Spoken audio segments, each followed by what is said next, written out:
Hey guys, I just wanted to talk to you a little bit more about doing the eyes on an amigurumi and also the neck and maybe a little bit of the body.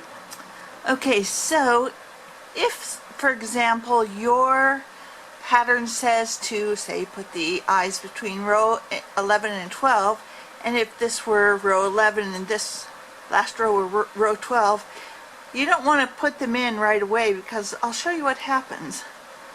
Now you see this? It's very close to the top. It's very hard to work those stitches. So you always want to go a couple rows beyond what the pattern says to put your stitches in. So for example, I know that I need to put them actually up here in this row. There we go. So like that. And you see, then it's much easier if you go a few rows beyond where it says to put the eyes in, then it's much easier to go ahead and put them in because they're not conflicting with this top stitching here. Oh, I have a cat in the way.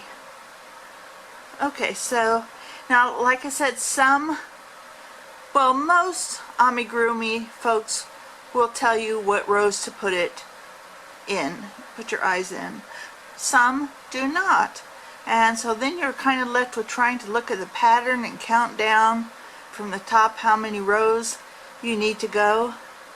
But anyways, so that's just a little tip about putting in the eyes. Just work a couple rows beyond where the pattern maker tells you to put in the eyes, just so that you have a little more room to work.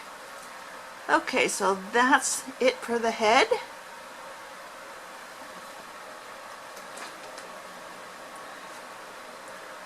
Okay, well, let's look at the Grinch again.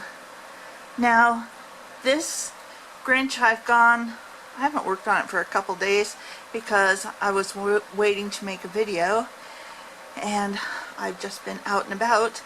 So I have obviously gone beyond the neck and I'm working on the body. And what you want to avoid with your amigurumi is sort of a floppy head syndrome. Now, I didn't stuff his head really hard because I kind of wanted it. Some of the pictures of him show with his head bent. And, sorry, my parakeet's making a lot of noise. Anyways, so I didn't stuff his neck too tightly, and he does not have floppy head syndrome. You know, if you hold him down, his neck doesn't really flop around. So sometimes when you have a really big amigurumi with a neck, you're going to want to put some sort of stiffener inside the neck to help the head stay up. And our local Dollar Tree has some sort of like curler for kids or something, and I bought a bunch of those. And I mean, it's not necessary for him, but I did have one big amigurumi, and boy, she had really bad floppy head syndrome, and no matter what I did, I just couldn't get rid of it. But most cases that's not true. So after I did the neck, then I stuffed it and continued stuffing the head, and so now I'm working on the body. Now these limbs, you can see I have holes there for the arms that I'll be working the arms from those holes pretty soon. But what you want to do when you're working arms or legs that are 6 to 8 stitches around, you never stuff those. Never stuff those arms, because you don't want the arms sticking out straight from the body. So usually if there's, I mean, his are going to be,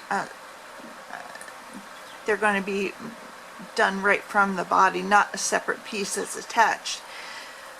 But like with the Zabez things that I did recently, I stuffed the hands, but then I did not stuff the rest of the arm, because you want the arm to just lay flat against the body. It will not lay flat against the body if you have stuffed the arms.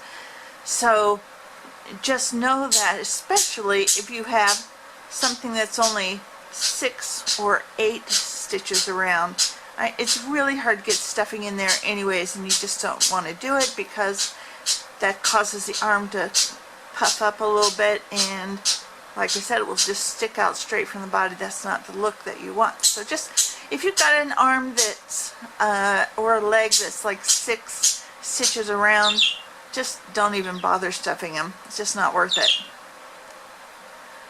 Okay, so that is it for this video, and I will talk to you all soon as I get further along on this Grinch, and I have other things. This is not a critique of this pattern. I'm just using this pattern as an example, as a teaching example of some things that might be helpful to you.